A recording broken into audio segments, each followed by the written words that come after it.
안녕하세요. 안녕하세요. 자, 조리원리 및 실습 들어가도록 할 거고요.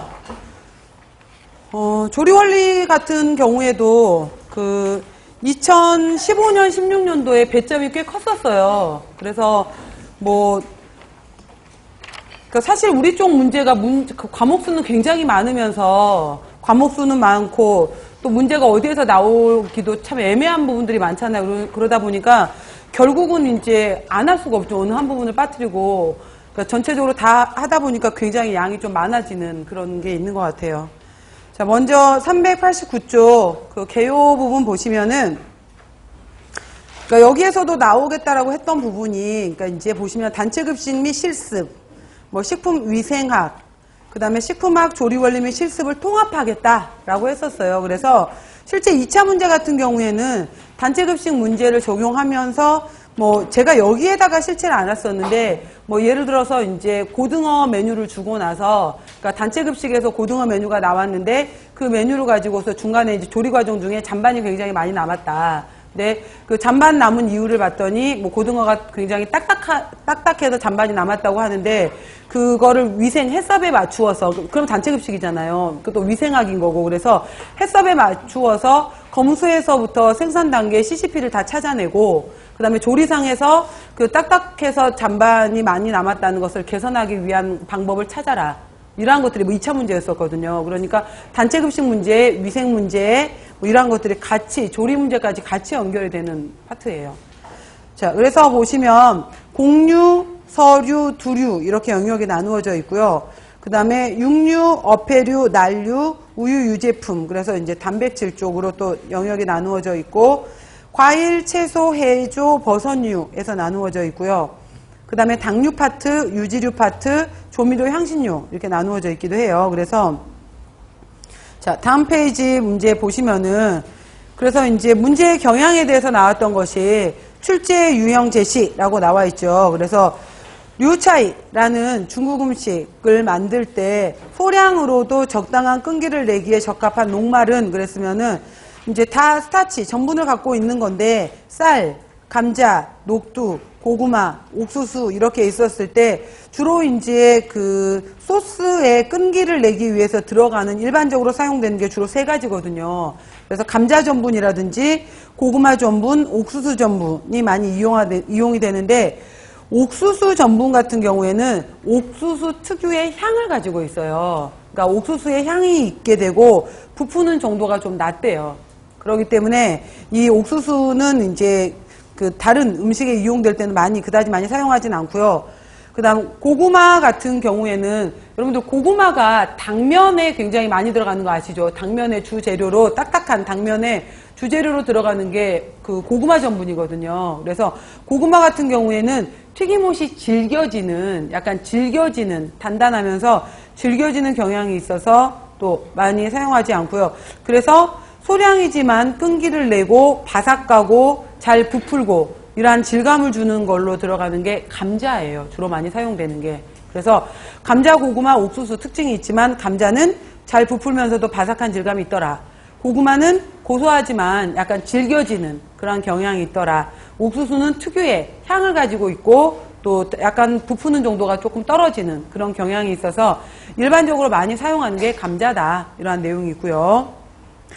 그 다음 이번에 생선 조림을 하기 위해서 생강을 넣으려고 하는데 비린내 제거를 위해서는 언제 제거하는 것이 가장 좋은가라고 했었는데 자, 생강 같은 경우에도 나오게 되면은 이 생강은 연육 작용도 있게 되고 그다음에 냄새를 제거하는 방취 작용. 그래서 냄새를 잡아주는 역할, 누린내라든지 비린내라든지 이런 걸 잡아주는 역할을 있게 되는 건데 2가지 연육작용, 방치작용 둘 다 가지고 있게 돼요. 그래서 육류에서 연육소 있었던 거 기억나시죠, 여러분들? 그래서 파인애플이라든지 무화과, 이렇게 키위 이렇게 쭉 있었었는데, 그 중에 생강도 들어가게 되면서 연육작용도 있게 되고, 근데 여기에서는 문제를 물었던 것이 이제 방취작용을 물었던 거였었잖아요. 그래서 냄새를 제거한다. 라고 했었을 때는 이거는 가열조리 후반에 들어가야 되는 거지 처음부터 냄새 잡는 것이 들어가 버리게 되면은 생선에 있었던 특유의 생선이 자체가 가지고 있는 단백질과 생강이 만나 버리게 되면은 이 생강의 작용을 약화시켜 버리는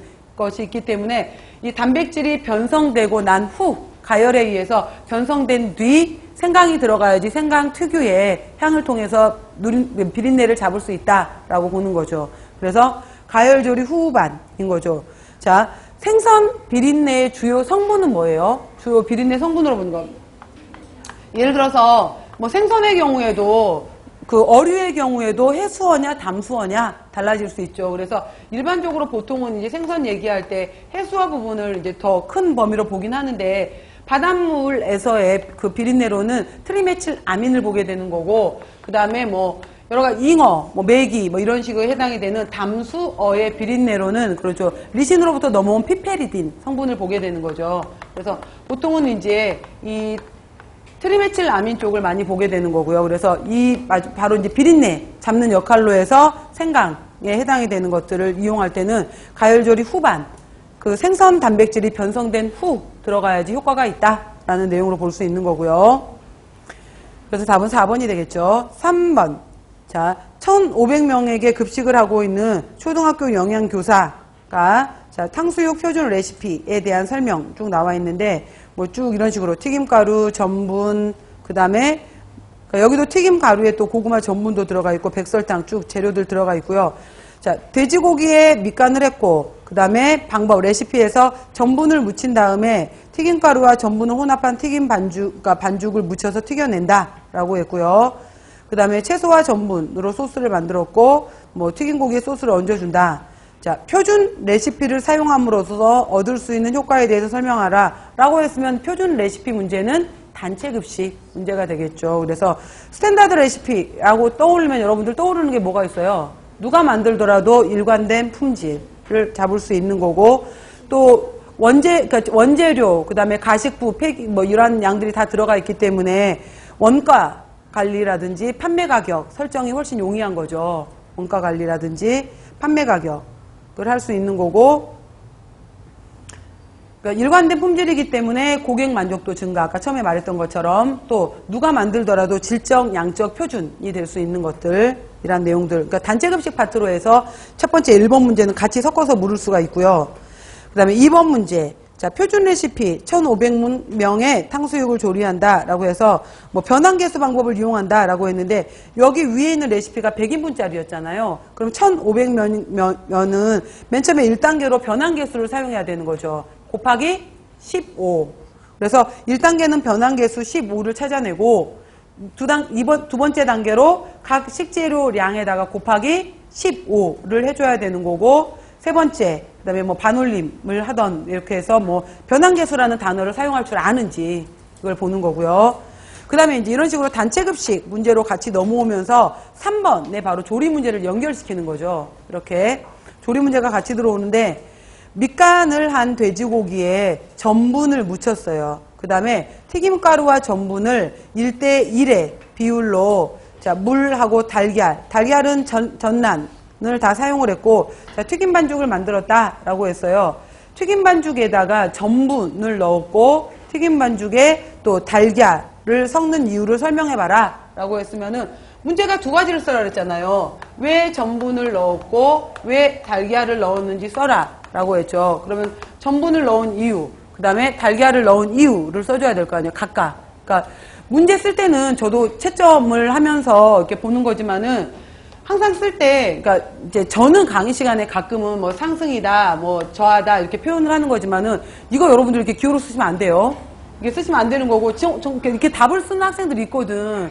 이렇게 하면은 못 알아보고요. 이거는 이제 풀어서 증가 저하 이렇게 풀어줘야 되는 거고, 그 다음에 표만 띡 그려놓는 학생들 있잖아요. 어쩌라고. 표만 그려놓으면은, 표는 이제 설명을 한 다음에 이해를 돕기 위해서 정리를 할 수 있지만은, 분명하게 글을 쓰셔야 돼요. 글을 쓰는데, 글을 막 주저리 막 늘어놓는 것보다는, 우리 같은 경우에는 왜 쓰라 그랬잖아. 그러면은, 전부는 이렇고, 달걀은 이렇고, 이렇게 쭉 쓰는 것보다, 전부는 이래서 넣는 거고, 달걀은 이래서 넣는 거다. 라고 한 줄로 정리를 할 줄 알아야 되는 거예요. 그러니까 이건 연습이에요, 연습. 계속. 자, 전분을 넣은 이유는 뭘까요? 글루텐 형성을 촉진해야 돼요? 억제해야 돼요? 억제. 그러니까 글루텐 형성을 억제하여, 자, 어떤 튀김을 만들고 싶어요? 바삭한 튀김을 만들고자 하는 거죠. 글루텐 형성을 억제. 그러니까 전분을 넣음으로 인해서 바로 글루텐 형성을 억제하고자 하는 거다라는 내용이 들어가게끔. 자, 달걀. 달걀은 우리가 보통은 말하게 되면은 달걀의 경우에는 달걀을 가지고서 달걀 파트에서 나왔던 것이 이 단백질 성분으로 들어가게 되면서 달걀의 응고성 얘기도 나왔었고, 남백의 기포성 얘기도 나왔었고, 난황의 유화성 얘기도 나왔었고, 그 다음에 황화 제1철에 해당이 되는 녹변 얘기도 나왔었는데, 튀김 부분에서 나올 수 있다라고 하게 되는 것은 예를 들어서 뭐 주로 달걀 같은 경우는 재료로만 이용된 것이 많이 나왔었잖아요. 그러면은 남백의 기포성을 이용한 머랭 얘기도 나올 수도 있고, 그다음에 머랭 파트 같은 경우에는 기포성 파트도 나오면서 변성 파트까지도 같이 물을 수도 있었던 거였고요. 자, 여기에서는 지금 응고성을 얘기하고 싶겠죠. 그래서 글루텐, 튀김옷이라는 글루텐 부분에 달걀이 들어가게 되면은 응고가 더 잘 되게 해주는 거잖아요. 그래서 이건, 근데 항상 제가 말했던 게 달걀은 적정량이었죠. 그러니까 적정량 들어가게 되면은 응고성을 줌으로 인해서 바삭한 튀김이 되는 거지만은 너무 많이 들어가 버리게 되면 오히려 질겨지고, 시간이 지나면 오히려 눅눅해져 버리고, 이렇게 되는 특징이 있기 때문에. 근데 지금 많다 적다 이런 얘기는 없었잖아요. 그러니까 적정량으로 봐주게 되는 건데, 바로 이제 달걀의 경우에는 열에 의한 응고로 튀김옷 표면에 바삭한 질감을 준다. 좋은 쪽으로 보는 거예요. 열에 의한 응고로 튀김옷 표면에 바삭한 질감을 준다.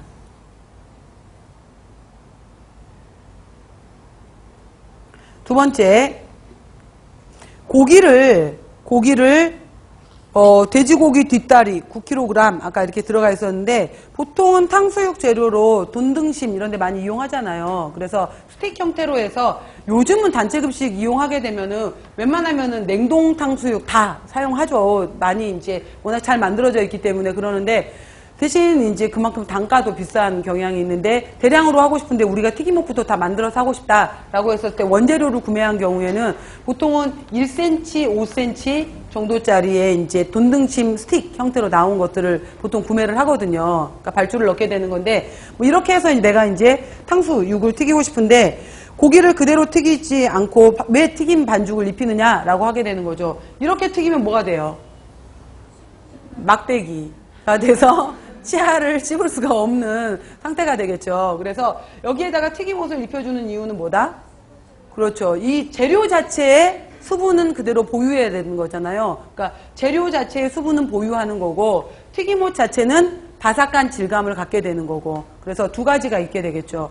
그러니까 튀김 재료의 탈수를 막아서, 튀김옷을 입혀주는 이유가 튀김 재료의 탈수를 막아서 바로 고기 재료의 수분을 유지하고자 하는 거다. 그러니까 겉은 바삭하고 재료는 촉촉한 수분을 유지할 수 있게끔 튀김 재료의 탈수를 막아서 고기의 수분을 유지한다. 이렇게 보시면 되고요. 그 다음에 3번 보시면은 왜 두 번 튀기냐라고 했잖아요. 두 번 튀기면 좋은 이유. 두 번 튀기면 좋은 이유가 뭐다? 그렇죠. 여분, 남아있는 수분을 더 제거를 하면서 좀 더 바삭한 질감을 유지할 수 있게끔, 그러니까 여분의 튀김을 제거함으로써 바삭한 튀김을 만들고자 하는 거다라는 식으로 해서, 그러니까 문제 경향을 보세요, 여러분들. 그러니까 문제 보시면은 실제로 이제 우리가 식품학 조리 원리 같이 연결이 되잖아요. 그래서 아까 제가 얘기했던 것처럼 식품학, 그 다음에 조리 원리가 들어가게 되고, 그 다음에 영양사 문제에서는 여기 사이에 이제 식품 미생물 이렇게도 들어가잖아요. 그래서 이 미생물 같은 경우에 다음번에 문제 풀다 보면 우리 같은 경우에도 시험 문제 나왔던 게, 예를 들어서 그 식품 미생물 파트로 해서 물었던 게, 작년 문제에서, 그 간장 문제에서 미생물 이름까지 쓰라는 건 없었잖아요. 간장 발효. 간장에서 발효시키는 기전하고 간장에서 달였던 이유 물어봤잖아요. 기출문제로. 그래서 이런 경향이 있었는데, 예를 들어서 제가 여기다 넣진 않았어요. 그러니까 작년 시험 문제 중에서 우리 그 치즈 만들었던 원리 물어보면서 내차지 물어봤잖아요. 순전화 물어봤던 거. 그러니까 치즈 문제에서 치즈가 응고되는 원리를, 그러니까 순전화의 변화를 통해서 얘기를 하고 라는 문제 있었던 거 기억나시죠? 그 문제. 근데 이 문제는 제가 그냥 식품학 부분에서 건드리는 게 더 맞을 것 같아서 굳이 제가 이번 기출문제 여기에다가 넣진 않았거든요. 그런데 그냥 언뜻 보면은 치즈라는 문제가 나왔기 때문에 이거는 조리원리 문제야 라고 볼 수 있는 거지만은 응고, 그러니까 그 응고 얘기하려면은 먼저 등전점 얘기가 나와야 되는 거고, 등전점 얘기를 하려면은 플러스 마이너스가 제로가 되는, 플러스 마이너스에서 제로가 되는 지점이다. 그래서 더 산성이었을 때는, 더 알칼리였을 때는 어느 극으로 이동하는지까지 설명을 해줘야 되는 거고, 등전점 부분에서 바로 이제 응고가 발생되는 그 기전을 설명해 줄 수 있는 것이 바로 치즈의 원리였던 거였잖아요. 여기에서도 뭐 예를 들어서 뭐 그 다음에 이런 문제도 있었고, 그 다음에 간장에 있어서 발효 과정에서의 발생되는 문제, 그 다음에 다리는 목적, 이런 것들도 있었고, 전에 기출문제 같은 경우에서도 김치 문제, 김치 레시피 그 나왔던 거 결구배추, 반결구배추 있었던 거 기억나시죠? 거기에서도 김치 쪽으로 나오면서 그 객관식 우리 기출문제, 예제로 나왔던 것 중에 하나가 락토바실러스 플란타럼, 락토바실러스 브레비스 있었던 거 문제 기억나시죠? 그러니까 그러한 것들이 이제 객관식 문제 경향으로 중간에 들어가기도 하고, 그러니까 발효에 이용되는 주균주가 락토바실러스 플란타럼, 락토바실러스 브레이비스다. 이 문장 맞는 문장이었었잖아요. 그런 게 있었나 싶죠. 항상 깨끗하게. 자, 그래서 이러한 것들인데 미생물 파트도 같이 들어간단 말이에요, 여기에. 그래서 제가 중간중간 다시 정리를 했었잖아요, 한 번씩. 그래서 그 식품위생이나 위생법규에서 나오는 미생물 문제는, 그러니까 식품 미생물은 주로 세균 쪽으로 나오면서 식중독을 일으키는 균주라든지 감염병을 일으키는 균주가 주로 나오잖아요. 그리고 식품학 및 조리원리 파트에서는 주로 많이 나왔던 게 발효 쪽 파트예요. 그러니까 발효하고 관련된 미생물 문제로도 나온다는 거죠. 그래서 이 부분들도 제가 지금 이번에 제가 문제 넣으면서 조리 쪽도 가정 쪽도 가공 쪽도 그러니까 문제 다 찾아서 넣어놨거든요. 그러니까 그 문제들 보면서 미생물 파트도 같이 보도록 할게요. 그래서 미생물 부분들이 있는데, 아무튼 이렇게 해서 이제 보면은 얘기하려고 했던 게, 그러니까 식품학, 그 다음에 미생물, 조리 원리 이렇게 쭉 같이 연결되는 과정들이 있고, 아까 제가 가공학이라고 얘기를 했었잖아요. 식품 가공. 그러니까 식품 가공학도 임용 시험에 들어가더라고요. 그쪽 선생님도. 그래서 식품 가공, 그 다음에 조리, 그 다음에 가정, 그 다음에 이제 우리 영양 이쪽에서 이제 문제를 찾아왔었는데, 아무튼 이렇게 있는 구성들로 해서 식품학 조리 원리 이렇게 같이 들어가게 되는데, 이 식품학 베이스를 가지고서 조리 원리가 들어가는 거고, 이 조리 원리가 실제 조리도 들어가지만, 실제 조리 파트도 들어가지만 실험 조리, 조리 과학 쪽에 가까운 문제들이 훨씬 더 많이 나와요. 그러니까 조리 근거, 이론을 가지고서 조리로 넘어오는 기전들을 물어보는 거죠. 자, 이러한 내용들이 있다라고 보시면 됩니다. 자, 다음 페이지 보시면은 392쪽 보시면은 제1장 조리원리의 기초. 자, 기초예요. 이거는 단독으로 떨어져서 물어보기보다는 섞어서 문제 중간에 같이 들어가는 거죠. 그래서 기본 문제로 먼저 조리의 목적을 간단히 설명해라 라고 했는데, 그 아래 보시면은 가열 조리의 2번 문제가 조리 시 열의 역할에 대해서 설명해라 라고 하게 되면은, 다시 한번 여러분들이 머릿속에 정리를 하셔야 되는 것이, 조리라는 것은 가열 조리도 있고 그 다음에 비가열 조리도 있다라고 보셔야 되는 거죠. 그 다음에 가열 조리 같은 경우에는 크게 다시 세 가지로 구별할 수가 있죠. 그러니까 우리가 많이 이용하는 거 뭐? 그렇죠. 물을 이용하는 습열 조리, 그 다음에 구이라든지 튀김에 해당이 되는 것들은 건열 조리, 그 다음에 뭐가 있을까요? 전자레인지, 마이크로웨이브, 이거는 따로 보는 거죠. 그래서 전자레인지 조리법을 해서 가열 조리에 해당이 되는 것들이 있었고요. 그 다음에 비가열 조리도 있었잖아요. 그냥 고구마를 나는, 예를 들어서 쪄서도 먹고 삶아서도 먹고 그 다음에 구워서도 먹고 튀겨서도 먹고, 그죠? 이렇게 먹을 수, 그 다음에 전자레인지에서 고구마를 구울 수도 있고 여러 가지 조리법이 있었고, 나는 그 고구마를 그냥 씻어서 껍질째 먹겠다, 아니면은 스틱으로 잘라서 먹겠다, 상관없잖아요. 그래서 비가열 조리 같은 경우에도 생채가 들어간다든지 아니면은 샐러드가 들어간다든지 아니면은 육류, 어류 같은 경우에도 날회 종류로 해서 날것으로 해서 들어간다든지 이런 것들도 다 비가열 조리법으로 들어가더라라는 거죠. 그래서 조리 범주가 가열, 비가열 다시 한번 보시고요. 자, 이렇게 조리, 그래서 모든, 즉 음식 재료에 해당이 되는 식품의 개념에서 이 모든 과정을 거쳐서 바로 먹을 수 있는 음식으로 넘어가는 과정 자체를 큰 범위로 조리라고 본다라고 했던 거 기억나시죠? 자, 첫 번째, 이렇게 조리를 했더니 그냥 먹는 것보다 썰어서 먹게 되면은 좀 더 기호성이 향상될 수 있다. 또 소화성, 먹을 수 없는 비가식 부위를 제거하다 보니 소화성이 향상되기도 하고, 또 독성이 있는 물질을 제거한다든지 하게 되면서 안전성이 향상되기도 하고, 그 다음에 뭐 굽거나 튀기거나 여러 가지가 들어가게 되면서 좀 더 관능적 품질이 향상되기도 하고, 관능적 품질의 향상. 그 다음 과일을 한꺼번에 다 놔둬버리면 결국 썩어서 버릴 텐데 그거를 동결시킨다든지 건조시킨다든지 칩으로 만들었어. 그러면 결국 좀 더 영양가도 보존하면서, 보존이죠. 없던 것이 있어지진 않고, 그러니까 없었던 비타민C가 조리를 통해서 갑자기 비타민C가 많아졌다 이런 건 없잖아요. 그러니까 좀 더 영양가도 보존하고 저장성도 증진하고, 오랫동안 저장성도 증진하고, 또 특히 그 써는 과정, 깎는 과정을 통해서 뭐 카빙 이런 거 있잖아요. 여러 가지 다양한 모양을 줄 수 있잖아요. 그래서 다양성도 줄 수 있다, 조리를 통해서. 그래서 지금 말한 것들 다시 한번 쭉 봐보세요. 기호성도 높아지고, 소화성도 높아지고, 안정성도 높아지고, 관능적 품질도 좋아지고, 영양가는 보존이 되고, 저장성도 높아지고, 다양성도 높아지더라. 다음 2번. 조리는 가열, 비가열, 조리로 구별할 수 있고, 열은 조리에 있어서 매우 중요한 요소다. 조리 시 열의 역할에 대해서 설명해봐라. 자, 쌀을 먹을 거야, 밥을 먹을 거야, 죽을 먹을 거야, 미음을 먹을 거야, 다 달라질 수 있잖아요. 같은 쌀이라는 재료를 가지고서. 그랬을 때 열이 들어가게 되면은 좀 더 구조가 헐거워지면서 소화효소의 침투가 용이해지죠. 아밀라조, 프로테아제, 리파제, 이러한 첫 번째 소화 흡수율의 증가. 두 번째, 마찬가지로 열 처리가 되게 되면은 여러 가지 세균, 그러니까 유해성 물질들이 사라질 수 있잖아요. 안전성의 증가. 그 다음에 튀김을 좋아하는 이유, 튀김의 고소한 풍미, 향, 풍미의 증가. 나는 촉촉한 게 좋아, 부드러운 게 좋아, 여러 가지 질감의 변화, 질감의 연화, 좀 더 단단했던 것들이 열이 들어감으로 인해서 부드러워지는 것들. 그 다음에 다섯 번째, 바람직하지 않은 변화도 억제시킬 수 있다. 예를 들어서 녹차를 나는 오랫동안 초록 상태로 유지시키고 싶어. 쑥을 땄는데 이 쑥을 오랫동안 초록 상태로 유지하고 싶어. 블렌칭 하잖아요. 그걸 하는 이유가 바로 효소 불활성화시키는 거죠. 폴리페놀 옥시다제 이런 것들 통해서 효소를 불활성화 시키는 작용들.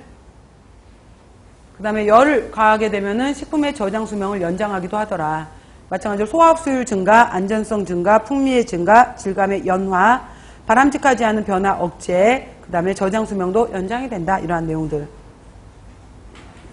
다음 3번. 자, 조리 조작이 과학적으로 행해지기 위해서는 식품, 조미료의 정확한 계량이 매우 중요하다. 계량. 자, 다음 식재료의 계량법을 간단히 설명하시오. 라고 했는데, 여러분들, 계량 하는 방법이 크게 두 가지가 있죠. 뭐? 그러니까 크게 계량할 수 있는 방법이 우유를 한 컵 측정해라. 우유를 200ml 측정해라. 아니면은 밀가루를 한 컵 측정해라. 아니면 물가루를 예를 들어서 150g 측정해라. 제가 말한 데서 뭐가 있을까요? 무게와 부피. 그러니까 무게를 잴 수도 있고, 그죠? 무게를 재는 방법도 있고, 아까 예를 들어서 분유 같은 경우에 25g에 5테이블스푼 이랬잖아요. 무게가 될 수도 있고 부피가 될 수도 있고, 예를 들어서 버터의 경우에도 1파운드를 측정하시오. 그러니까 453.3g에 해당이 되는 2분의 1파운드를 측정해라. 이럴 땐 무게를 재야 될 거 아니야. 그런데 3테이블스푼을 측정해라 라고 했을 땐 부피를 이용해야 될 거 아니에요. 그러니까 크게 계량을 하는 방법은 두 가지가 있는 거죠. 부피법, 무게법. 그러니까 무게를 이용하려면은 저울을 이용해야 되고, 부피를 이용하려면은 뭐를 해야 돼요? 계량컵이나 계량 스푼. 그죠? 계량컵이나 계량 스푼. 그러니까 계량도 두 가지가 있다. 개념 정리. 무게와 부피가 있더라. 먼저 이건 부피법을 지금 얘기하고 싶은 거죠. 자, 액체인 경우에는 우유에서 만약에 200ml라는 비커를 이용하고 싶다라고 하게 되면은 첫 번째 단어가 뭐가 붙어야 돼요? 눈높이. 눈높이. 눈높이에서 메니스커스에, 자, 200ml 측정한다 라고 했었을 때 입에 있었을 때 이렇게 올라가죠. 그랬을 때 윗선을 읽어야 돼요? 아래선을 읽어야 돼요? 아래선, 아래. 그러니까 눈높이에서 아래를 봐주는 거고요. 낮은 점을 읽어주는 거고요. 꿀, 물엿, 기름, 약간 점성이 진한 것들이죠. 물엿을 2분의 1컵 측정해라. 자, 한 컵짜리에 2분의 1컵을 측정할 수 있어요, 없어요? 없죠. 힘들죠. 그러기 점성이 있기 때문에 내가 2분의 1컵, 이게 한 컵짜리인데 이쯤이, 그러니까 예를 들어서 그 스테인리스 계량컵도 있지만은 유리로 된 유리컵 컵도 있잖아요. 거기에 봐서 내가 이 정도 눈으로 해서 측정할 수 있을 것 같아. 근데 가다가 이렇게 점성이 있기 때문에 평면, 수평으로 이룰 수가 없다라고 했잖아요. 그래서 이렇게 이용하는 것이 아니라 애초에 어떤 컵을 이용해라. 2분의 1 컵짜리를 이용해야 되는 거죠. 그걸 뭐라 그랬어요? 할편 계량컵. 할편 계량컵. 그러니까 애초에 2분의 1 컵짜리에 측정을 해서 깎아서 측정을 해야 되는 거죠. 할편 계량컵에 깎아서 측정을 해야 되는 거고요. 자, 지방 부분에서 특히 버터 같은 경우에 마가린 같은 경우에도 냉장 저장을 하잖아요. 냉장고 저장을 했는데 1테이블스푼을 측정해라 라고 했어. 그럼 냉장 상태 그대로 측정하게 되면은 아래 공간이 생길 수 있다라고 했죠. 따라서 어떻게 하노? 실온에서 녹인 후 썼죠. 쓰면 안 되는데 실온에서 녹인 후일까? 실온에서 부드럽게 한 후. 그러니까 녹인 후 하면 안 돼. 실온에서 부드럽게, 그러니까 뭐 중탕에서 녹여버렸다 이래도 안 돼. 그냥 그러니까 실온에서 부드럽게 꾹꾹꾹 눌렀을 때 공기층이 안 생길 정도로 실온에서 부드럽게 한 후예요. 부드럽게 한 후 꾹꾹 눌러서 공기 함유량이 없도록 해서 측정해라. 실온에서 부드럽게, 이게 말이. 다음 밀가루는 어떻게 들어가야 될까요? 첫 번째 채친 후, 그 다음에 컵에다가 가득 부어서 또 두 단어가 들어가야 돼. 흔들거나 누르지 않고, 그죠? 흔들거나 누르지 않고 수평으로 깎아서 측정하는 거죠. 그러니까 채친 밀가루를 가득 부은 후 흔들거나 누르지 않고 수평으로 깎아서 계량한다. 졸립죠? 5분 자고 계세요. 경쟁자가 사라져가고 있어요, 여러분들. 힘을 내세요. 그 다음 보시면은, 사실 그분은 다 공부를 해갖고 온 거야. 쓸 게 없어서 그런 거예요. 그래서, 그 다음 보시면은, 설탕. 자, 설탕 중에서 흑설탕, 황설탕이 있는데, 흑설탕, 황설탕, 질감 알잖아요. 이렇게 붙는 느낌이 있기 때문에, 자, 쏟았을 때, 모양이, 한 컵짜리를 쏟았어. 그럼 한 컵 모양이 그대로 생기도록. 쏟았을 때 모양이 남도록 꼭꼭 눌러 담아서, 뭐 나는 꾹꾹으로 쓰고 싶다 상관없어요. 꾹꾹 눌러 담아서 수평으로 계량, 마찬가지로 수평으로 깎아서 꾹꾹 눌러라 라는 것도 있고요.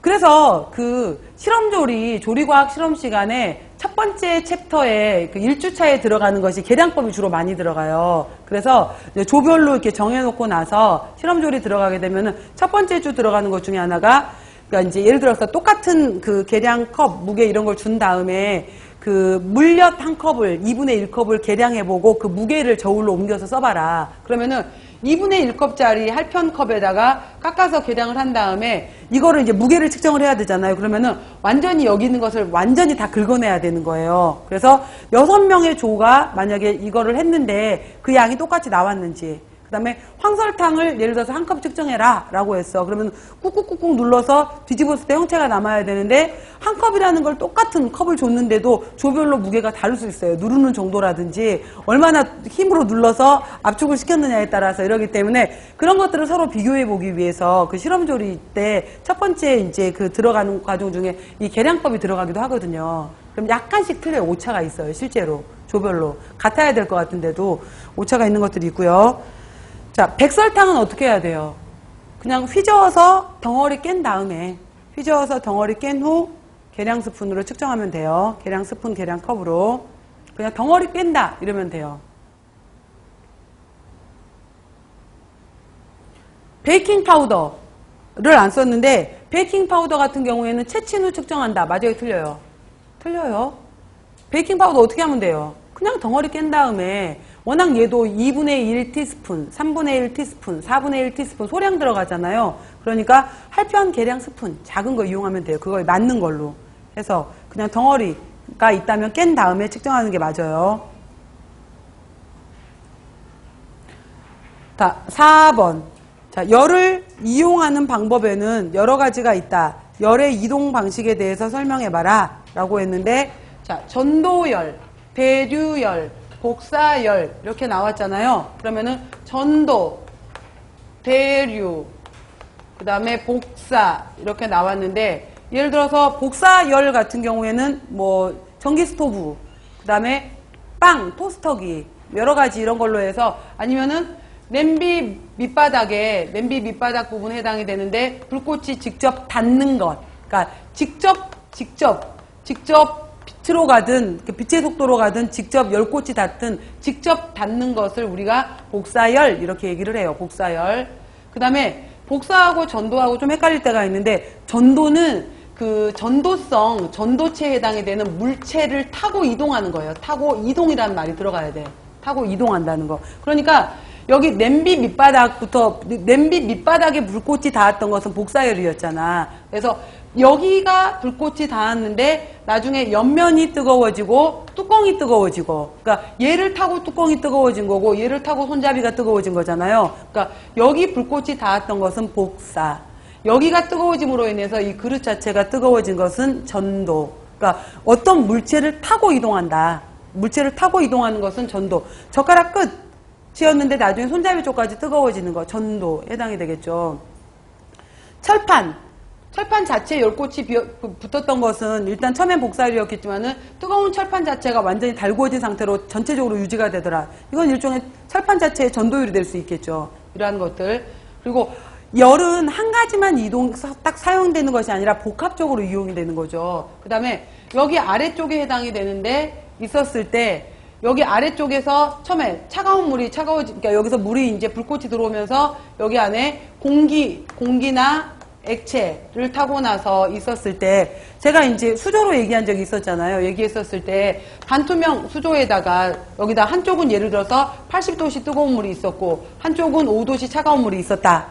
80도씨 물에는 빨간 잉크를 넣어주고 5도씨 물에는 예를 들어서 파란 물감을 떨어뜨려 준 다음에 가운데 이거를 쫙 올려줘. 올려주면 우리 생각에는 빨간색하고 파란색이 만났으니까 여기 경계 부분이 보라색으로 바뀌어야 될 거 아니야. 그죠? 근데 이걸 반투막에 해당이 되는 것을 얘를 쫙 이제 가림막에 해당이 되는 것을 들어주게 되면은 파란색에 해당이 되는 것은 아래로 깔리고 뜨거운 빨간색에 해당이 되는 것은 위로 올라가는 걸 볼 수가 있는 거죠. 이게 이제 바로 밀도차 때문에 발생이 되는 건데 이런 식으로 차가웠던 것은 위로 올라가고 다시 차가워지면 아래로 내려오고 이렇게 순환하는 것을 바로 우리가 대류라고 하는 거예요. 대류열에 해당이 되는 거. 그래서 공기나 액체를 타고 나서 이동하는 것을 대류라고 한다라고 했죠. 그래서 같이 쓰이는 거예요. 하나가 단독으로 쓰인다기보다는 불꽃이 직접적으로 닿는 것은 복사. 그 다음에 내부에 있는 공기나 액체가 흐름을 타고 밀도에 의해서 흐름을 타고 이동하는 것은 대류. 바닥이 뜨거워지면서 물질을 타고 나서 옆면 뚜껑이 다 같이 뜨거워지는 것은 전도. 이렇게 얘기를 하는 거죠.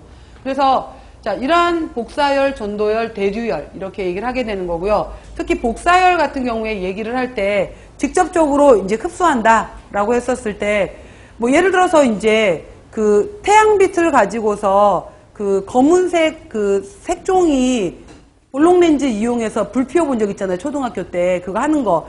그 다음에 좀 잔인한 사람들은 개미를 잡아놓고 개미를 불태우는 거. 까만 개미 뭐 이런 것도 해요. 남학생들 같은 경우에는. 하는데 이제 검은색 이용해서 하는 건데 아무래도 이제 검정색에 해당이 되는 것들, 그 다음에 프라이팬 밑면이라든지 냄비 뒷바닥 보면은 거친 면에 해당이 되는 것들이 훨씬 더 열을 더 많이 빨아들이더라라는 내용이 있었잖아요. 그래서 운전자들의 경우에도 이렇게 있었을 때 운전 쪽으로 해서 햇빛을 많이 받는 쪽이 훨씬 더 노화가 빨리 진행이 되잖아요. 얼굴 쪽에서도. 그러니까 그런 것도 일종의 이제 복사열 해당이 되는 것들이고요. 근데 이 복사를 할 때 이제 보통 이제 오븐의 대표적인 예를 들게 되는데 오븐에서 열원이 옆면이 있을 수도 있고 열원이 아래에 있을 수도 있고 열원이 위에 있을 수도 있고 그래서 골고루 있게 하기 위해서는 가운데다가 이제 이거를 놓게 되는 거잖아요. 그릇을 빵을 굽겠다, 뭐 베이킹을 하겠다, 고기를 로스팅을 하겠다라고 넣었을 때는 이러한 불꽃들에 의해서 오는 것은 이것은 무슨 열이에요? 복사열이겠지. 복사열인데 공기가 뜨거워지면서 여기 내부를 순환하는 것은 무슨 열이에요? 대류열. 이런 식으로 복사, 전도, 대류. 헷갈리지 않죠? 그러니까 복사는 직접 닿는 거, 그 다음에 전도는 그 부위를 통해서 전도체를 타고 이동하는 거, 전도. 그 다음에 공기나 액체를 타고 흐름이 생기는 거, 대류열. 이런 것들이 있어요. 그래서 전도는 물체를 따라 이동한다. 그래서 우리가 뭐 그릇으로 이용하지는 않지만은 전도열이 굉장히 빠른 그릇으로 봤던 게 뭐였어요? 여러분들 집에서 은그릇 쓰지 않아요? 은구리 이런 것들. 그 다음에 알루미늄. 그 다음에 철. 그 다음에 뚝배기. 그러니까 뚝배기는 전도율은 느리지만 열 보존율은 높다라고 했죠. 그래서 전도율하고 보존율은 다른 개념이었어요. 그러니까 알루미늄은 빨리 끓고 빨리 식어버리고, 뚝배기는 열 전도 속도는 느렸지만 보존율은 오랫동안 보유하고 있는 거, 이렇게 봤던 거. 그 다음에 대류는 액체, 기체를 따라서 이동하는 것을 대류열. 복사는 열이 직접 전달되는 것. 전자레인지에서 여러분들 만약에 전자레인지에서 떡을 전자레인지에서 가열했어. 냉동 떡을 가열하면은 그릇 뜨거워지죠. 그건 뭘까요? 그건 무슨 열일까요? 복사열, 전도열, 대류열. 그러니까 전자레인지에서 넣었던 그릇이 뜨거워졌다. 그 떡이 데워지는 건 뭐였어요? 떡. 그렇죠. 전자레인지에서의 떡이 데워졌던 원리, 냉동떡이 해동이 되면서 뜨거워졌던 원리는 떡이 가지고 있었던 내부의 수분이었잖아요. 떡 자체의 수분에 의해서 바로 수소 양이온, 그러니까 얘네끼리는 플러스 마이너스는 서로 잡아당기려고 하고 얘네는 서로 밀어대려고 하는 회전하는 마찰열에 의해서 열이 그러니까 데워지는 역할로 인해서 전자레인지 조리법의 단점 중에 하나가 식재료의 수분 감소가 나타나더라라는 게 있었잖아요. 그러니까 이거 전자레인지는 회전에 의한 마찰열에 의해서 발생되는 원리였었던 건데, 떡이 뜨거워지고 나서 떡 때문에 그릇이 뜨거워졌던 거지, 마그네트론에 의해서 그릇이 뜨거워지는 않아요. 그릇은 투과를 하는 거예요. 투과. 그릇 자체는 투과인 거고, 그러니까 이거는 그래서 금속성 용기를 사용할 수 없었던 이유가 투과를 못하기 때문에 사용하지 못했던 거였잖아요. 그러니까 떡이 뜨거워지면서 그릇이 뜨거워졌던 거였지 그릇 자체는 아니에요. 그릇은 투과예요. 만약에 그릇 한번 해보세요. 실험을. 그러니까 그 접시를 물기를 전혀 없는 상태에서 전자레인지를 30초 돌리고 난 다음에 뜨거워질 것인가 안 뜨거워질 것인가. 저도 안 해봤어요. 실험. 이러한 것들. 그래서 근데 이거는 이제 원리상으로는 그릇은 투과시키는 거고, 그 다음에 수분을 가지고 있는 재료의 마찰열을 이용해서 이제 해주는 원리가 되는 거죠. 이런 것들. 그래서 전자레인지의 원리는 뭐다? 마그네트론의 극초단파 발생으로, 수분의 마찰열이에요. 수분의 마찰열. 수분의 마찰열로 가열되는 방식이다. 자, 장점 쓰래매요. 장점은 가열 시간이 빠르고, 그릇에 담은 채 조리가 가능하고, 또 단시간 해동, 작은 양 해동시킬 때 굉장히 유리하고, 그 다음에 이 전자레인지를 이용한다고 해서 조리실의 온도가 오르진 않아. 그래서 쿨리스 쿠킹이라고도 표현했죠. 차가운 가열법. 쿨리스 쿠킹. 자, 단점은 지금 말했던 것처럼 자체 수분을 이용하기 때문에 식품의 중량이 감소를 하더라. 그 다음에 좀 고기 색깔이 회색이 아니라 갈색이 됐으면 좋겠는데 맛있는 갈변이 일어나지 않는 거죠. 갈변이 일어나지 않고, 그 다음에 가장 큰 단점 뭐가 있을까요? 그렇죠. 사용 그릇에 제한이 있더라라는 것. 사용 그릇에 제한이 있다. 자, 즉 어떤 그릇은 이용할 수 없었어요? 금속 용기. 투과하지 못하는 금속성 용기는 사용이 불가하더라라고 했었어요. 참고로 그냥 이건 안 쓰고 그냥 생각만 해보세요. 인덕션 원리 제가 설명했던 거 기억나세요? 인덕션 같은 경우에 그 세라믹 판, 제가 이제 저희 집에 한 달 전쯤에 그 선물을 이제 받아온 게 있었었는데, 남편이 받아온 게 있었었는데, 그 선물이 요즘에는 그 가스레인지, 왜 일회용 가스레인지 가져오는 것처럼 그러니까 일회용이 아니라 휴대용 인덕션도 있더라고요. 그래서 휴대용 인덕션이 있어서 이만한 사이즈예요. 이만한 사이즈의 인덕션 해당이 되는 건데, 이거랑 여기에 사용할 수 있는 냄비까지 같이 이제 이게 세트로 줬었는데, 이게 회사에서 그 창립기념 선물로 준 거였었대요. 그래서 저희 남편은 이제 막 뿌듯하면서 막 들고 온 거예요. 이제 인덕션도 갖고 왔고 냄비도 갖고 왔는데, 혼자 사는 싱글 남녀 있잖아. 바로 중고 사이트에 바로. 그러니까 자기는 사용 안 한다 이거예요. 그래서 창립 기념일 받은 선물을 그날 오후에 즉시 중고 사이트에 엄청 올라왔대요. 그래서 회장님이 저놈들 잡아갖고 다 월급 깎아버리라고 열받아. 그러니까 그럴 수 있을만 하잖아. 그런 게 있었었는데, 좋다! 이러고 안 꺼냈어요. 아직 한 번도. 그래서 아직 사용을 안 한 인덕션이 있어서 저도 그 사이트 번호만 알면 팔까봐요. 해보지를 않아서. 근데 이제 인덕션 원리 같은 경우에 그 맨질맨질한 판에 해당이 되는 것이, 그 판에 해당이 되는 것이 세라믹 판이잖아요. 세라믹 판에 해당이 되는 거고, 아래쪽으로 이제 동선 코일이, 그러니까 구리, 동선 코일이 들어가는 거고, 전기를 꽂아주게 되면은 전류가 통과를 하게 돼요. 그러니까 전류가 이제 꽂아서 동선 코일을 자극하게 되면은 동선하고 세라믹 판에 이제 자기장이 생기는 거죠. 그러니까 자기장이 생기게 되면서 여기에 이제 그릇을 올려놓게 되면은, 근데 여기에 올라가는 그릇은 반드시 금속성 그릇이어야 돼요. 철. 그러니까 유리 그릇 이런 거 안 돼. 알루미늄 이런 거 안 돼.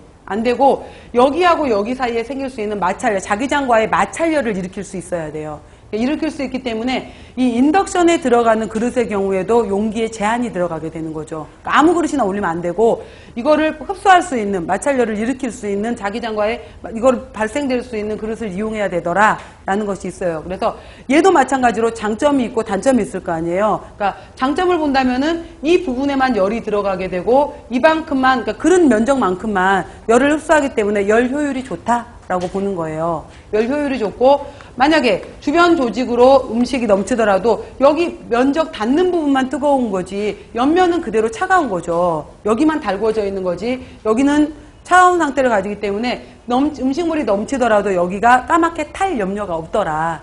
안전하다. 이렇게 보는 거죠. 그래서 이러한 것이 있는데, 단점으로 보자면 아까 말했던 것처럼 아무 그릇이나 올릴 수 있는 게 아니라, 아까 철을 비롯한 금속성 물질을 함유한 이러한 물질을 넣었을 때 이러한 그릇으로 이용이 가능하다라고 들어갈 수 있는 게 또 인덕션이라는 그 또 열을 이용한 조리법으로 들어갈 수 있고요. 자, 이러한 것들이 있다라는 거. 그 다음 응용 문제 볼게요. 자, 조리를 할 때 이 문제는 영양소 손실을 최소로 줄이기 위한이에요. 영양소가 포인트야. 가로에 알맞은 용어를 쓰시오 라고 했어요. 영양소. 자, 영양소 손실을 줄이고자 할 때는 감자는 통째로 씻어서 원하는 대로 썬다. 이건 사실 감자뿐만 아니라 생선에서도 마찬가지잖아요. 먼저 다 씻은 다음에 토막을 나중에 내는 거지. 토막 낸 다음에 씻어버리게 되면은, 근데 사실 그 이론적으로만 이러는 거지. 토막 낸 다음에 안에 내장 제거하려면 씻어야 되는 거 아닌가? 그죠? 근데 이제 말할 때는 통째로 씻은 다음에 나중에 썰어야지 영양소 손실이 적다라고 보는 거고요. 적다. 그 다음에 영양소 손실을 줄이기 위해서 시금치를 데칠 때 무엇을 넣어줘야 돼요? 소금. 소금을 넣는 이유가 뭐예요, 여러분? 일단은 재료, 냄비에 들어가는, 그러니까 뭐 클로로필 라제 파괴, 그 다음에 비타민 C 파괴, 이걸 막아주는 것도 있고, 또 하나로 보자면, 그러니까 모든 재료에서도 마찬가지로, 예를 들어서 시금치, 그러니까 식재료가 갖고 있는 자체 농도가 있을 거 아니에요. 그 농도가 1%야. 근데 바깥쪽에 물이 0%야. 맹물이야. 라고 하게 되면은, 이거는 확산현상이 일어나게 되면서 이게 같아져 버리려고 하기 때문에 시금치에 있는 영양소가 물로 나와버릴 거 아니야. 그러니까 소금을 넣어서 같은 1% 정도를 맞춰주게 되면은 등장액 있잖아요. 등장하게 되면서 내부에 있는 영양소가 빠져나오지 않을 거 아니야. 그러니까 그런 의미로도 영양소의 손실을 막아준다라는 거예요. 소금. 다음, 이거 3번 문제가 그러니까 올해 이제 영양사 시험 문제였거든요. 그래서 마른 표고버섯을 불릴 때 어떻게 불리는 게 좋은가? 이게 또 영양사 조리 원리 문제로 나오기도 했었어요. 그래서 표고버섯을 불릴 때 미지근한 물에 설탕, 약간 더 빨리 그 침투될 수 있도록 설탕을 약간 더 넣어준다라는 내용도 있었고요. 그 다음, 밥을 지을 때 쌀을 침수시켰던 물, 그러면은 아까 밥물이 빠져나왔을 거 아니에요, 영양소가 물 쪽으로. 그러니까 버리지 말고 그대로 밥물로 이용해라. 물을 밥물로 사용한다. 자, 통째로 소금을 약간 넣어주고 미지근한 물에 설탕을 약간 넣어주고 밥물로 사용해라 라는 내용들. 다음 2번, 조리의 목적에 대한 설명이다. 옳은 것을 모두 골라라 라고 했죠. 자, 조리, 호화, 연화 등으로 소화율이 더 좋아지더라. 풀어지게 되니까 아밀라제, 프로토아제, 리파제 여러 가지 소화효소의 침투가 더 용이해지고요. 식품 중에 영양소의 손실, 더 손실되고 더 파괴되는 것을 방지하고자 한다. 이것도 목적이 될 수 있겠죠. 그 다음 풍미, 외관을 증진시켜주고 또 식욕을 촉진하고 식품의 기호성도 더 높아질 수 있다. 맞죠? 씻기, 썰기 등을 통해서 독성 성분을 제거하고 또 무독 처리, 예를 들어서 감자에 파란색 솔란이 싹이 있다. 그럼 제거해야 될 거 아니에요. 파내고. 그래서 무독 처리해서 식품의 안전성도 높인다라는 내용이 있고요. 건조, 당장, 염장법 등 수분 활성도를 증가시켜서 미생물의 생육을 억제함으로써 저장성을 향상시킨다라고 했죠. 맞아요, 틀려요?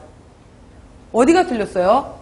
그렇죠. 수분 활성도 부분이 틀렸죠. 그래서 예전에 식품 미생물 문제로 해서 건조, 염장, 그 다음에 당장, 그 다음에 초절임, 그 다음에 동결, 뭐 이러한 것들이 있었었는데 여기에서 식품의 저장 원리가 다른 하나는 이렇게 묻기도 했었어요. 그러니까 다음 그 식품의 저장법 중에 건조법, 염장법, 당장법, 초조림법, 동결법 이렇게 있다. 다음 중에서 그 저장 원리가 다른 하나를 찾으시오. 이런 것도 문제로 나오기도 했었어요. 그러면은 건조법은 뭐예요? 그렇죠. 얘도 수분 활성도 부분을 조절하는 거죠. 소금으로 설탕으로 마찬가지로 수분을 조절하는 거죠. 자유수를 없애는 거잖아요. 동결을 통해서 자유수 부분을 동결시켜 버리는 거죠.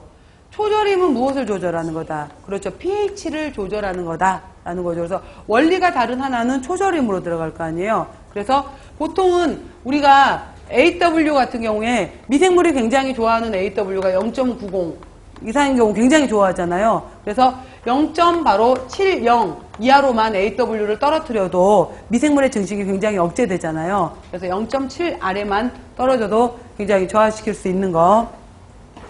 그럼 보시면은 건조, 당장, 염장법 등은 수분 활성도 AW를 감소시키는 거죠. 그래서 바로 저장성을 향상시키고자 한다. 그래서 옳은 것은 가나다라 찾아주시면 되고요. 3번 조리에 있어서 물의 기능이다. 맞는 것을 모두 골라라 라고 했죠. 자, 물은 삼투, 침투 작용으로 맛을 들게 할 수도 있고요. 밀가루 반죽 시 물이 들어가야지 글루텐이 만들어질 거 아니에요. 물이 들어가야지. 그 다음에 전분에 물이 들어가야지 호화가 될 거 아니에요. 그 다음에 식품에 있어서 물을 통해서 습열을 전달하는 매체로 작용하기도 하고요. 그 다음에 건조, 아까 마른 표고버섯이라든지 뭐 마른 미역 이런 것들에서도 팽윤, 마른 쌀에 있어서도 팽윤 작용을 일으키고요. 식품 성분에 있어서 수용성, 분산매, 그죠? 용매로서 작용하기도 하고요. 식품 중에 수용성 성분과 색소를 용해시키기도 하고요. 그 다음에 조미료의 침투 속도를 높이고 균일한 농도로 확산시키기도 하고요. 그 다음에 젤라틴의 콜라겐화에 필수적이다 라고 했는데 어느 부분이 틀렸어요? 그렇죠. 콜라겐의 젤라틴화. 순서가 바뀌었죠. 그러니까 작은 단어 하나도 잘 보셔야 돼요.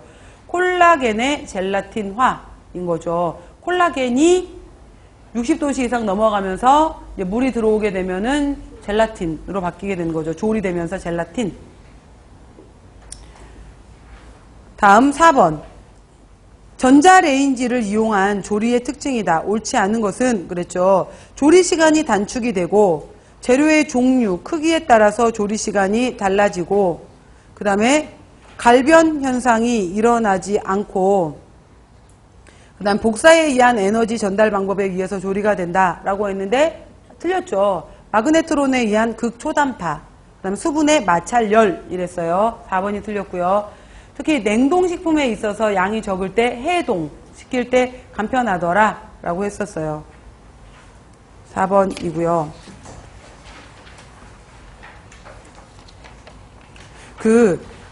이제 최근에 제가 이제 올해 뭐 예를 들어서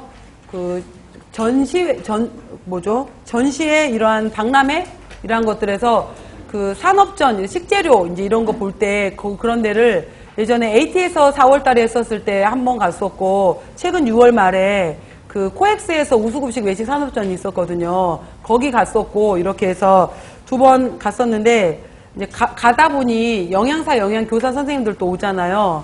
그래서 영양사 분들이 오셔서 교수님이시죠? 이렇게 인사하시고 그래서 아닌데요 이러면서 닮은 사람인가 봐요 이러면서 얘기했던 적이 있는데 이제 제주도에서 오신 분들이었었는데 그 어린이급식 관리지원센터 분들 3명이라서 맞잖아요. 막 조리원리 식사요법 막 이러시면서 했던 적도 있었고 또 이제 아마 그분도 지금 이거 보고 계실 거예요. 그 영양교사 선생님도 와서 이제 저보고 인사하기도 하고 뭐 이랬는데 뭐 이제 감사하게 연예인 보는 느낌이 이랬는데 뭐 연예인은 예뻐야 되는 거 아닌가? 그래서 다소 죄송한 듯한 막 이랬었는데 근데 이제 와서 이제 느꼈던 것 중에 하나가, 근데 이게 영양사, 영양교사 이제 분들이 와서 느꼈던 것 중에 요즘 전시회들이 진짜 볼 게 없다. 그러니까 와서 별로 얻어가는 게 없다. 막 이런 내용들이 많았었는데, 몇 년 전부터 이제 주로 그 식재료, 사실 식재료가 궁금한 거잖아요. 어떠한 새로운 신메뉴에 구성할 수 있는 식재료 부분들이 많이 나왔느냐라고 했는데, 주로 많이 나온 것들이 소스잖아요. 소스. 그러니까 관련된 것들인데, 이제 예를 들어서 아예 그냥 찌개 소스. 아예 뭐 떡볶이 소스, 아예 이제 뭐 여러 가지 그 양념 소스가 나왔었는데 이번에 제가 이제 득템했던 것 중에 하나가 튀김가루 소스를 얻은 거예요. 그래서 전자레인지용 닭튀김 소스를 이제 가루예요, 가루. 그러니까 그 레시피를 봤더니 그 레시피에다가 이제 닭고기를 물기를 없앤 다음에 물기를 없애고 그 다음에 거기에다가 이 튀김가루를 입힌 다음에 그 전자레인지에서 5분에서 7분만 조리하면은 그냥 시중에서 판매되는 뺨치는 치킨이 될 수 있다라고 써져 있는 거예요. 그래서 그래 해보자 이랬었는데 그냥 날거인, 근데 제가 냉동실에 이제 닭을 2마리를 넣어놨었는데 하나는 통으로 넣어놨었고 닭백숙용, 하나는 이제 조림용으로 해서 애초에 토막을 쳐갖고 온 거예요. 근데 2개를 같이 냉동실에 얼려놓은 거죠. 그래서 이거를 해동시킨 다음에 조리에 들어가야 되는데 이 닭을 그냥 생닭을 전자레인지에 5분만 돌려서 이걸 치킨으로 먹기엔 너무 찜찜한 거죠. 그래서 고민을 하다가 빠른 조리법이 뭐가 있을까라고 하다가 닭백숙용에다 같이 집어넣은 거예요. 닭조림용을. 그러니까 튀김무로 제가 사용할 거를 닭백숙에다 같이 넣은 거야. 국물이 진하게 우러나오겠지. 이러면서 그랬다가 이거 쓸 때 이제 그 토막난 닭만 건져낸 거예요. 건져낸 다음에 이제 물기를 체에다 흔들고 그 다음에 이제 키친타올로 물기를 제거한 다음에 근데 물기 빠지는데 한계가 있잖아요. 아무리 그래도 이미 이제 익어 있는 상태로 보유가 되어 있었으니까. 그래서 거기다가 이제 튀김 재료를 버물린 다음에 전자레인지에다가 7분 돌린 거예요. 근데 이것도 아니고 저것도 아니고 먹을 게 아닌 거예요, 이제. 그래서 저희 애들이 딱 먹더니 아는 닭백숙 마시고 먹으면서 튀김에서는 분명히 그 치킨 튀긴 냄새가 나는데 냄새는 치킨 냄새, 먹어보면 백숙. 그래서 참 오묘하게 엄마 너무너무 요리도 못한다. 이렇게 2가지 맛을 동시에 즐기는데 2가지 맛이 다 떨어지는 거예요. 얘도 아니고 얘도 아닌. 다시는 그거 하지 말아라. 이랬던 망했던 맛이 있었죠. 근데 전체적으로 정말 소스 시장하고 소스라든지 이러한 쪽이 이제 많아진 것 같더라고요. 훨씬 더. 그래서 간편식 뭐 이러한 것들 많았었는데 뭐 그닥 이런 것도 없었던 것 같아요. 아무튼 자, 조리 조작에 대한 설명으로 바른 것을 찾아라라고 했는데 씻기는 식품에 부착된 유해물을 없애고, 그러니까 이런 문장들 여러분 잘 눈으로 봐놓으세요. 없애고 나쁜 맛을 제거하고 따라서 썰고 난 후 씻는 것이 좋다라고 했죠. 이거 맞아요, 틀려요? 틀렸죠. 그러니까 씻은 다음에 썰어야지 영양가 손실을 줄일 수 있는 거잖아요. 그 다음에 뒤쪽에 가능한 물의 양이 같을 때는 소량씩 나누어서 여러 번 씻는 것이 더 효과적이다. 이건 맞죠. 그러니까 여러 번 씻는 건 맞지만은 그 영양가 손실 이런 걸 위해서는 그러니까 씻은 다음에 썰어주는 게 맞다라는 내용이고요. 자, 니은번 육류의 경우에 점일 때는 섬유 방향과 직각으로 썰어서 육질을 연하게 하고 채썰기를 할 때는 섬유 방향과 평행으로 썰어서 칼을 앞뒤로 당기면서 썰지 않고 단번에 썰어야지 감칠맛 성분의 유지에 적합하다라고 했는데 다시 한번 말씀드리지만 이거죠. 그래서 뭐 소고기 사태 같은 경우에는 이제 우리가 근섬유에 해당이 되는 미오신 액틴이잖아요. 그래서 근섬유 조직으로 이렇게 길게 이제 그 결을 볼 수 있다라고 했었을 때는 이것을 연하게 만들고 싶을 때는 이 방향에 해당이 되는 거하고 수직 방향으로 썰어서 토막을 내줘야지 이것이 짧게 끊어지기 때문에 연육작용이 나타나는 거잖아요. 그 말인 거고. 그 다음에 비빔밥을 만들 때 이제 약고추장 만드는 거 말고 약고추장에 들어갈 토막 말고 이 한쪽에 고명으로 황지단, 백지단 이렇게 쭉 올라가면서 여기에다가 이 고기채도 한쪽으로 올라가잖아요, 보통. 그러려면은, 보통 여기 그 올라가는 게 6cm죠. 그러면은 고기채 같은 경우에는 7cm 이상 썰어야지 길이가 맞아지잖아요. 수축이 되기 때문에. 그리고 굉장히 가늘게 썰어야 되잖아요. 훨씬 더 엄청 가늘게 썰어야지. 안 그래도 두꺼워지는데 잘못하면은 이 새끼손가락만한 고기가 이제 씹는 맛이야 이러면서 불고기감에 해당이 되는 것들이 여기 올라간 수가 있잖아요. 칼질 못하면은. 그래서 여기 이제 들어가게 되는 건데, 이거를 아무 생각 없이 냉동 상태에서 썰 때 예쁘게 썬다고 하면서 이걸 이렇게 써는 경우가 있잖아요. 이렇게 1cm로 이렇게 이제 쭉쭉쭉쭉쭉 이제 아주 가늘게 해서 썰어 놓죠.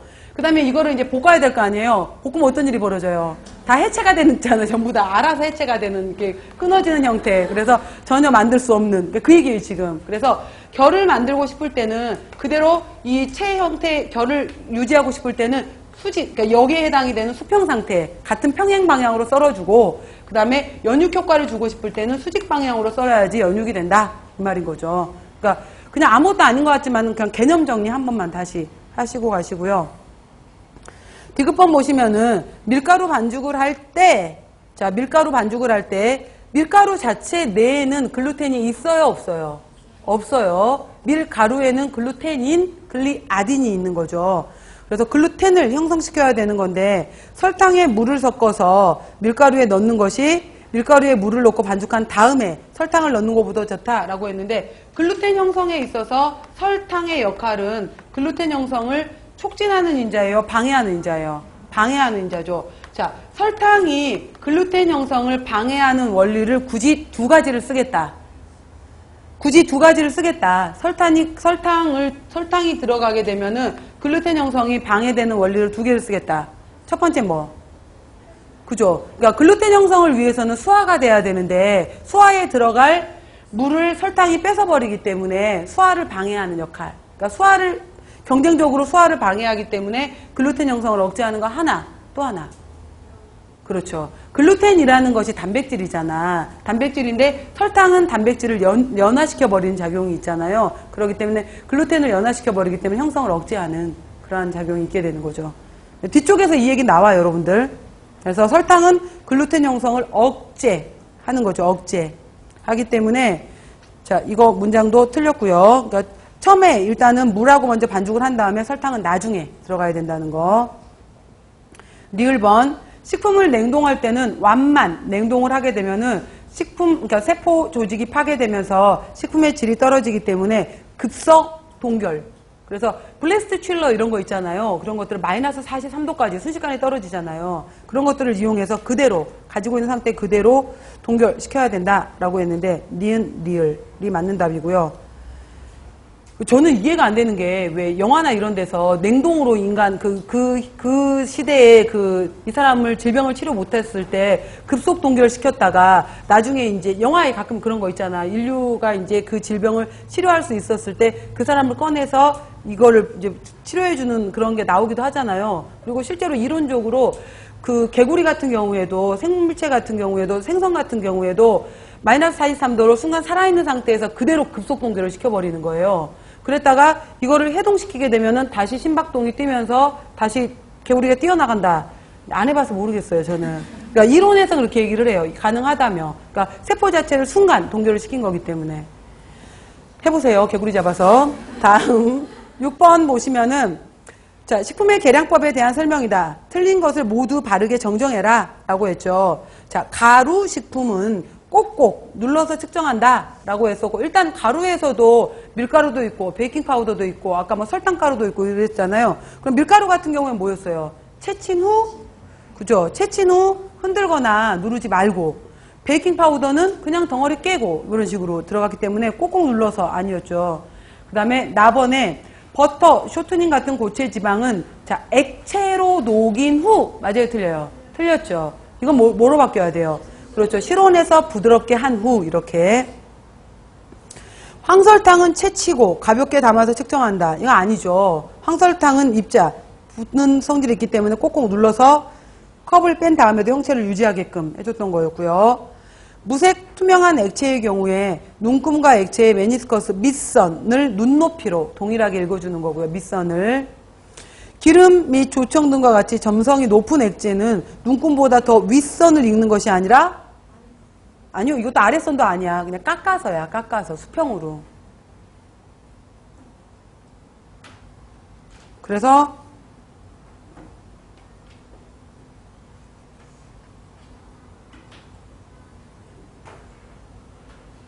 마본 어때요, 여러분? 이게 맞는 문장이에요? 틀린 문장이에요? 저도 순간 지금 기름이나 조청 등과 같이 점성이 높은 액체는 눈금보다 조금 더 윗선을 읽어야 된다. 그러니까 윗선을 읽는다. 맞는 것 같아요? 틀린 것 같아요?